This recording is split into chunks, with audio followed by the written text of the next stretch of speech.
All right. Everyone has their thing, right? Some families do annual dinners, some have big parties. Mine, we do annual vacations. And let me tell you, nothing tests the strength of a family like cramming 15 people into two condos for a week. Think of like think of it like a giant family bonding experience with a little splash of Hunger Games. We've been going to Florida every spring break since I was a baby. And when I say the whole family, I mean the whole family. Aunts, uncles, cousins. Basically, if you share a gene with us, you're on the plane. Now most of no now most people think vacation means relaxation. But not with my family. No, not with the Saints. Vacation means competing in a family Olympics for the entire week. And the events, everything is an event. It all starts with planning, which my mom insists on handling herself. Imagine her making reservations for 15 people at 5 p.m. in a spring break town, downtown, and every restaurant's booked. Nope, not for Rebecca Saint. Somehow she convinces them to find a way, and surely enough, there we are, crammed into a tiny booth because she convinced them. And there's kids hanging off the sides like they're spider monkeys.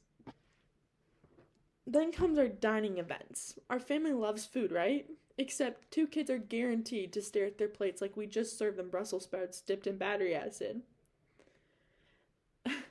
The picky eaters, oh, they're committed. The gold medal goes to the kid who stares at their untouched plate the longest. Thankfully, we've settled on staying at the same condo every year, so at least we don't have to reinvent the wheel with housing. But getting there, oh boy.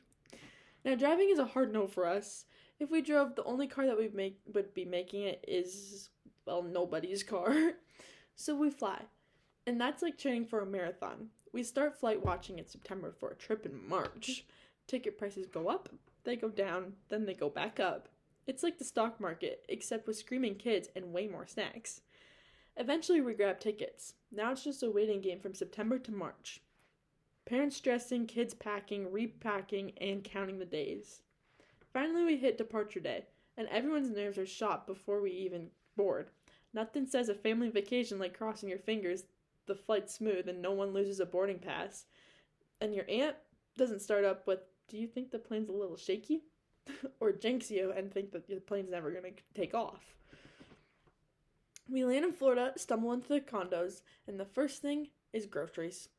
We order them ahead of time delivered to the door because as soon as we get there, the kids are ripping through the suitcases like it's Christmas morning, looking for swimsuits, begging to go to the pool. It's 7 a.m., the sun's barely up, and they're already halfway down the pool, telling the adults to catch up. And then we play the game of who's wrangling the whole family for a sunset picture on the beach. Picture this: 15 people lined up on the beach waiting for some poor stranger to stop and feel sorry for us and take the photo. It takes so long, and we could have played an entire game of Monopoly while waiting. But in the end, we get the shot, and it's worth it.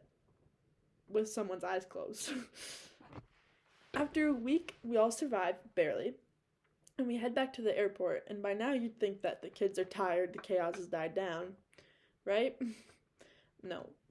You haven't lived until you've seen 15 people on a single flight trying to avoid each other like they don't know each other and they are solo travelers. Finally, we land. Everyone hugs, says their goodbyes, piles into separate cars like escaping a war zone. And just like that, we're back home surviving until next year when we do it all again.